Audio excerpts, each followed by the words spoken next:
Hello student, আশা করি সবাই তোমরা খুব ভালো আছো। তো চক্রবৃদ্ধি সুদের কিন্তু আজকে লাস্ট ক্লাস। আমরা কিন্তু এর আগে প্রত্যেকটা অঙ্ক নিয়ে ডিটেলে আলোচনা করে এসেছি, প্রত্যেকটা ফর্মুলা ডিটেলে আলোচনা করে এসেছি, কোন ফর্মুলা কোন সময় ইউজ করা হবে সেগুলোও কিন্তু আজকে আলোচনা করে এসেছি। আজকে এক্সারসাইজের যে 4টে অঙ্ক বাকি আছে সেই 4টে অঙ্ক সলভ করব এবং আশা করি তোমাদের বুঝতে কিন্তু আর কোনো অসুবিধা নেই। যারা ফার্স্ট টাইম এই ভিডিওটা দেখছো, এই ভিডিওটা দেখে কিন্তু কিচ্ছু মাথায় ঢুকবে না, সব মাথার উপর দিয়ে বেরিয়ে যাবে। তো আগের যে ক্লাসগুলো আছে চক্রবৃদ্ধি সুদের মেন থেকে, যে ক্লাসগুলো মানে প্রথম দিক থেকে ডে 1 ডে 2 ডে 3 ডে 4, এই সমস্তটা দেখে এসে এটা দেখো, নাহলে কিচ্ছু বুঝতে পারবে না। কারণ আজকে না তো আমি নতুন ফর্মুলা করাবো, না আমি কোনো নতুন টেকনিক বলবো। আগের ক্লাসগুলোতে যে ফর্মুলা টেকনিক নিয়ে আলোচনা করা হয়েছে সেগুলোই জাস্ট আজকে প্র্যাকটিস করাবো। তো দেখো, আগের ক্লাসে করা হয়েছিল কত অবধি, যে 21 নাম্বার অবধি করা হয়ে গেছিল। তো আজকে 22 নাম্বার থেকে শুরু করছি। তো 22 নম্বরে দেখো কি বলা আছে, শতকরা বার্ষিক কত চক্রবৃদ্ধি হার সুদে 10,000 টাকা 2 বছরে সমূল চক্রবৃদ্ধি 12,100 টাকা হবে। তাহলে এখানটায় সময় দিয়ে দিয়েছে, আসল দিয়ে দিয়েছে, আর সমূল চক্রবৃদ্ধি দিয়ে দিয়েছে। তাহলে এখানটায় কি করতে হবে, সুদের হারটা বের করতে হবে। আগের ক্লাসে কিন্তু এরকম একটা অঙ্ক করা হয়েছিল। আর আমরা কি জানি, আর বা টি এর কিন্তু ডিরেক্ট কোনো ফর্মুলা হয় না, প্রশ্নানুসারে করে কিন্তু এটাকে সলভ করতে হয়। তাহলে চলো লিখে নি কি কি দেওয়া আছে। দেওয়া আছে কি আসল। তাহলে আসল কত দেওয়া আছে, আসল বলা আছে পি ইজ ইকুয়াল টু 10,000 টাকা। তাহলে লিখে নি 10,000 টাকা। আর কি দেওয়া আছে, বলা আছে কি যে সময় হচ্ছে 2 বছর। তাহলে লিখে নি সময়, সময় টি ইজ ইকুয়াল টু 2 বছর। তাহলে কি চেয়েছে, সুদের হারটা চেয়েছে। তো সুদের হার তো জানা নেই, তাহলে সুদের হারটাকে ধরে নিতে হবে, যে ধরি সুদের হার R%। তাহলে একই রকম ভাবে ধরি সুদের her is equal to R%। আর কি দেওয়া আছে, সমূল চক্রবৃদ্ধি দেওয়া আছে, এটাই আমাদের প্রশ্নানুসারে কন্ডিশন। তাহলে লিখে নিই এক্ষেত্রে। তো কি লিখবো, প্রশ্নানুসারে। প্রশ্নানুসারে দেওয়া আছে কি যে সমূল চক্রবৃদ্ধি। তাহলে সমূল চক্রবৃদ্ধি ইজ ইকুয়াল টু 12100 এত টাকা। এটা কিন্তু প্রশ্নে বলে দিয়েছে। তো বলা আছে আটটা বের করো। তাহলে একই রকম ভাবে এখানটায় করব কি, সমূল চক্রবৃদ্ধি, যেহেতু এটা পর্ব উল্লেখ করা নেই, তার মানে একদম ফার্স্ট যে ফর্মুলাটা পড়েছিলাম সেটা দিয়ে এটা করব। তাহলে এখানটায় 1 প্লাস সামনে একটা পি হবে, R/100 to the power T is equal to 12100। মানগুলো বসাই, পি এর মান জানা আছে 10,000 গুণন 1 প্লাস আর তো জানা নেই, তাহলে 100 টু দি পাওয়ার 2 12100। তো এক্ষেত্রে কি কন্ডিশন, এক্ষেত্রে কি টেকনিক বলেছিলাম, যে এই যে হোল স্কোয়ার বা ব্র্যাকেট যেটা, সেটাকে বাঁ দিকে রাখবো, বাদ বাকি সব ডান দিকে চলে যাবে। তাহলে এখানটায় রাখি।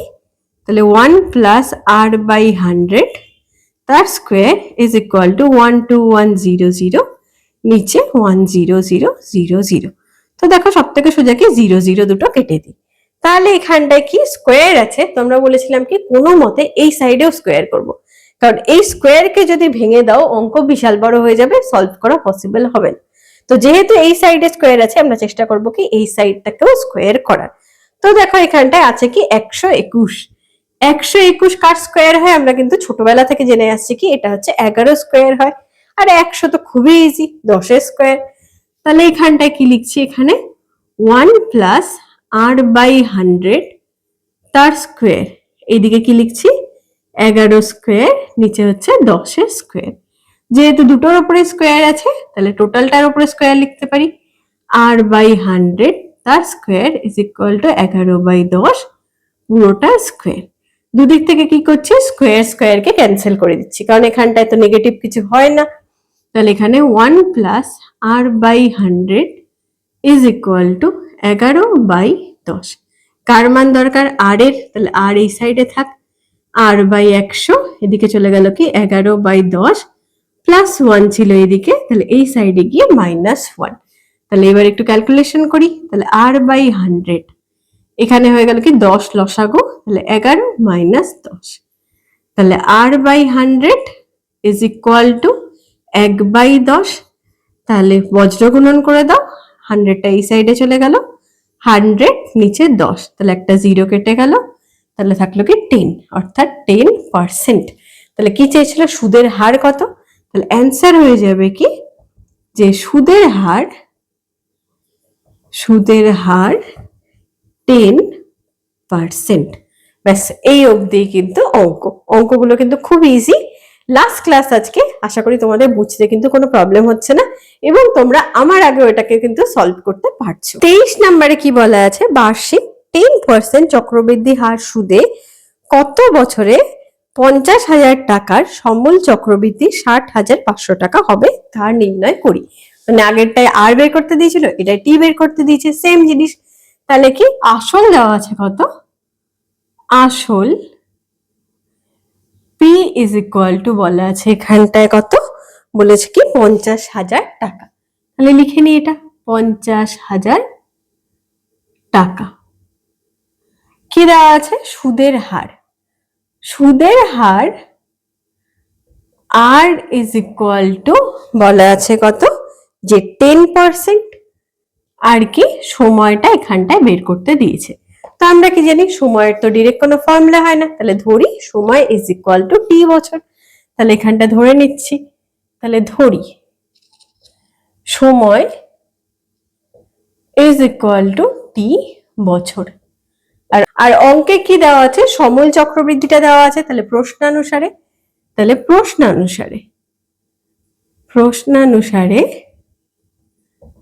সমূল চক্রবৃদ্ধি, তাহলে সমূল চক্রবৃদ্ধি ইজ ইকুয়াল টু কত বলা আছে, 60,500।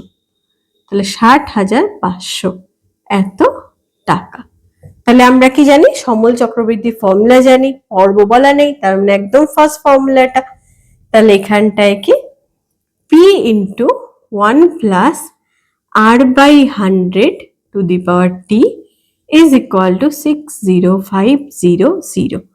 পি এর মানটা বসাই, পি এর মান হচ্ছে 50000, এখানে 1 প্লাস আর হচ্ছে 10, নিচে 100 to the power T is equal to 60500। তো একই রকম ভাবে টি এর মান জানা নেই, তাহলে কি এই ব্র্যাকেটের যে টার্মটা সেটা থাকবে বাঁ দিকে, বাদ বাকি যা কিছু আছে সব চলে যাবে ডান দিকে। তাহলে এখানে 0 0 একটু কেটে দিই, ছোট হয়ে গেল। তাহলে 10 লসাগু, তাহলে 10 যোগ 1 টু দি পাওয়ার টি, আর এদিকে 60500, আর এখানটায় 50000। তো দেখো 0 0 কাটলে তো সবার আগে 0 0 কাটা উচিত, তাতে কি হয়, অঙ্ক অনেক ছোট হয়। তো আগের অঙ্কেতে বলেছিলাম কি, যে যখন এই সাইডে রয়েছে 10 আর এই সাইডে রয়েছে 5, কখনোই পসিবল নয় এটাকে সমাধান করা, কারণ এখানে টি এর মান তুমি 1 2 3 4 যা খুশি বসাও, 1 এর কিউব বা স্কোয়ার কখনোই 5 হতে পারে না। তো সবার ফার্স্ট কাজ কি, 5 কে 1 করা। 5 কে 1 করবো কিভাবে, 5 দিয়ে ভাগ করে। উপরেরটা দেখো লাস্টে 5 আছে, তার মানে 5 দিয়ে তো ভাগ যাবে, কাটাকাটি করে দিই, 5 দিয়ে ভাগ করলে 1 0 0, 5 দিয়ে 1 2 1, তাহলে এইটুকুনি কাটাকাটি হয়ে গেল। এবার কি পড়ে আছে দেখি, পড়ে দেখো কি আছে এখানটায়, যদি 10 আর 1 যোগ করে দিই, তার মানে হয়ে গেল কত, 11 নিচে 10 টু দি পাওয়ার টি, আর এইদিকে পড়ে আছে কত, 121 নিচে 100। এবার আমরা কিন্তু জানি যে 121 হয়ে যায় কি 11 স্কোয়ার, তাহলে বাঁ দিকে যা ছিল লিখলাম, এটাকে কি লেখা যায় 11 স্কোয়ার, আর 100 কে তো অবভিয়াসলি 10 এর স্কোয়ার। তাহলে এখানটায় 11/10 টু দি পাওয়ার টি, আর এখানে 11/10 টু দি পাওয়ার 2। তো এখানটায় যেহেতু দুটো সংখ্যা সমান, সংখ্যা দুটোর বেস সমান, অতএব এদের পাওয়ারও সমান, তাহলে অতএব দিয়ে লিখবো কি টি ইজ ইকুয়াল টু 2। তাহলে অ্যান্সার কি হয়ে যাবে, কত সময় লেগেছে, সময় লেগেছে 2 বছর। তাহলে এটাই কিন্তু হয়ে গেল অ্যান্সার। তাহলে টি আর আর বের করার কিন্তু এই একটাই টেকনিক রয়েছে, এটাকে কিন্তু ভালো করে বুঝতে হবে। পরীক্ষায় কিন্তু একটু কঠিন কোশ্চেন যেহেতু আসছে, মানে একটু কনসেপচুয়াল কোশ্চেন যেহেতু আসছে, এই টেকনিক গুলো কিন্তু জেনে রাখতে হবে। এক্ষেত্রে কি করতে পারে, বাইরে থেকে যদি কোশ্চেন হয়, বইয়ের কোশ্চেন যদি রিপিট না হয়, তাহলে কি হয়তো এখানটায় 50,000-এর জায়গায় 60,000 দিয়ে দিল, আর এর মান চেঞ্জ করে দিল, সময় চক্রবৃদ্ধির মান চেঞ্জ করে দিল। এর থেকে বেশি তো আর কিছু করা পসিবল নেই। মান চেঞ্জ করে দেবে, ডেটা চেঞ্জ করে দেবে, জায়গা চেঞ্জ করে দেবে, ব্যাস এইটুকুনি পসিবল। কিন্তু অঙ্কের টেকনিক ফর্মুলা কিন্তু সেম থাকবে, সেম ভাবে সমাধান হবে। 24 নাম্বারটা দেখো কি বলা আছে, বার্ষিক 10% চক্রবৃদ্ধি হার সুদে কত বছরে 3 লাখ টাকা সমূল চক্রবৃদ্ধি 399,300 টাকা হবে তা নির্ণয় করি। মানে আগের অঙ্কটার মতনই এখানেও কিন্তু টি বের করতে হবে। তাহলে কি কি দেওয়া আছে লিখে নি। তাহলে আসল পি ইজ ইকুয়াল টু বলা আছে কত, 3 লাখ, 2 3 4 5 এত টাকা। আর সুদের হার কত দেওয়া আছে, বলা আছে 10%। তাহলে সুদের হার আর ইজ ইকুয়াল টু বলা আছে কত, 10%। তো এখানটায় কি বলা আছে, সময়টা নির্ণয় করতে। তাহলে একই রকম ভাবে ধরি সময় টি বছর। তাহলে ধরি সময় ইজ ইকুয়াল টু টি বছর। তাহলে প্রশ্নানুসারে কি দেওয়া আছে, প্রশ্নে দেওয়া আছে কি সমূল চক্রবৃদ্ধি কত হবে সেটা বলা আছে। তাহলে লিখে নি প্রশ্নানুসারে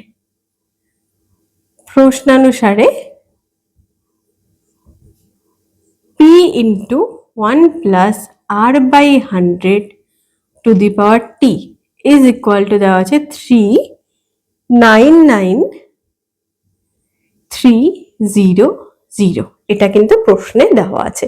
এবার কি করব, আর মান বসাবো আর পি এর মান বসাবো, তারপরে টিটা ক্যালকুলেট করব, সেম প্রসেস। তাহলে পি এর মান বসাই, পি এর মান হচ্ছে 3 লাখ, 0 0 5টা 0, 1 প্লাস আর হচ্ছে 10, নিচে 100 টু দি পাওয়ার টি, এদিকে 399,300। আমরা কি জানি যে এই ব্র্যাকেটের টার্মটাকে ছেড়ে বাদ বাকি কিন্তু সব এই সাইডে নিয়ে আসা হয়।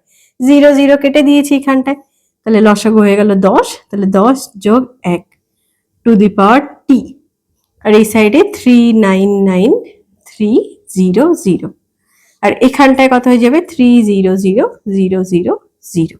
তাহলে হয়ে গেল। সবার ফার্স্টে কি করতে হয়, 0 থাকলে সবার আগে 0 কেটে দিতে হয়। তাহলে 0 0 0 0 কেটে দিলাম। এবার 10 আছে আর এদিকে 3, তাহলে সবার ফার্স্টে কি করব, 3 দিয়ে কাটাকাটি করি। তো 3 দিয়ে কাটলে 3 একে 3, 3 তিরিক্ষে 9, 3 তিরিক্ষে 9 1, এখানে 1 0 0 0 হয়ে গেল।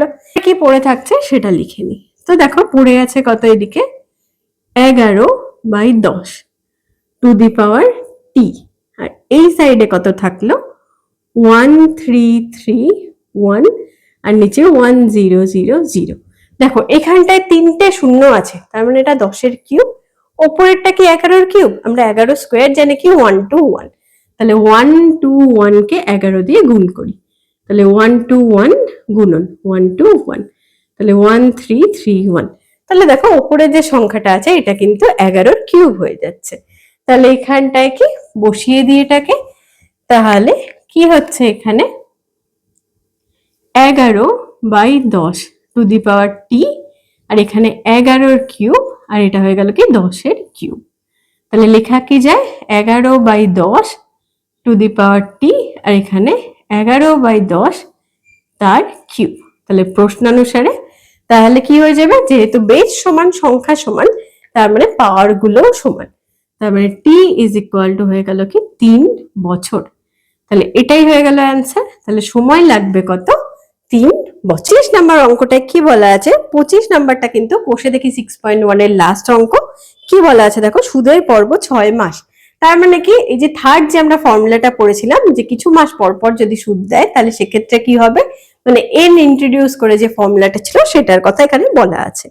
তো বলা আছে কি সুদের পর্ব 6 মাস হলে 10% চক্রবৃদ্ধি হার সুদে 1600 টাকা 1.5 বছরে চক্রবৃদ্ধি সুদ ও সুদ আসল নির্ণয় করি। মানে চক্রবৃদ্ধি সুদ আর সুদ আসল বলতে কি সমল চক্রবৃদ্ধি নির্ণয় করি।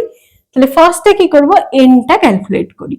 তাহলে কি এখানটায় 6 মাস অন্তর দিচ্ছে, তাহলে মানে বাই 2, কাটাকাটি করো হয়ে গেল কি 2। তাহলে এন এর মান পেয়ে গেলাম 2। আর কত দেওয়া আছে, সুদের হার বলা আছে কত, আর ইজ ইকুয়াল টু 10%। আসল, আসল পি ইজ ইকুয়াল টু বলা আছে 1600 টাকা। আর সময়, সময় কত বলা আছে, সময় বলা আছে কি 1.1 বছর। তার মানে এটা ক্যালকুলেট করলে কত পাওয়া যাবে, যে 2 2 একে 2 একে 3 এত বছর। তাহলে কি বলা আছে, যে সমল চক্রবৃদ্ধি সুদ বের করো আর কি সুদ আসলটা বের করো। মানে কি, তো কি বের করতে বলেছে, সমল চক্রবৃদ্ধি বের করো মানে সুদ আসল বের করো, আর চক্রবৃদ্ধি সুদ বের করো। তাহলে সমল চক্রবৃদ্ধিটা বের করে নি, ফর্মুলা লিখি। তাহলে সমল চক্রবৃদ্ধি, তাহলে সমল চক্রবৃদ্ধি ফর্মুলা কি হয়ে যাবে এখানটায়, P into 1 plus R by 100 into N, আর এখানে টি গুণন এন। কারণ কি, যেহেতু এখানটায় বলা আছে 6 মাস অন্তর দেয়, তাহলে কি মানগুলো বসাই।